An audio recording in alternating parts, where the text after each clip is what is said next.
UPSC के नतीजों का ऐलान हो गया है। प्रयागराज की शक्ति दुबे यूपीएससी की टॉपर बनी है।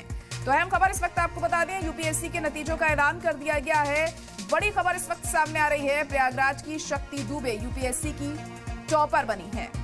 तो शक्ति दुबे ने टॉप किया है इस बार यूपीएससी में। तो इस वक्त की बड़ी और अहम खबर, यूपीएससी के नतीजों के ऐलान के बाद अब ये खबर सामने आ रही है कि प्रयागराज की शक्ति दुबे ने इस बार टॉप किया है और बेहतरीन परफॉर्मेंस दी उन्होंने और ये मुकाम हासिल किया। तो बड़ी खबर इस वक्त आपको बता रहे हैं। इस वक्त की अहम खबर, यूपीएससी के नतीजों का ऐलान हो गया है। प्रयागराज की शक्ति दुबे ने यूपीएससी में टॉप किया है।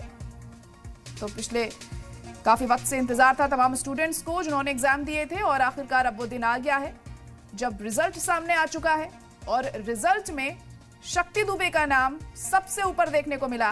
प्रयागराज की शक्ति दुबे ने यूपीएससी में टॉप किया है।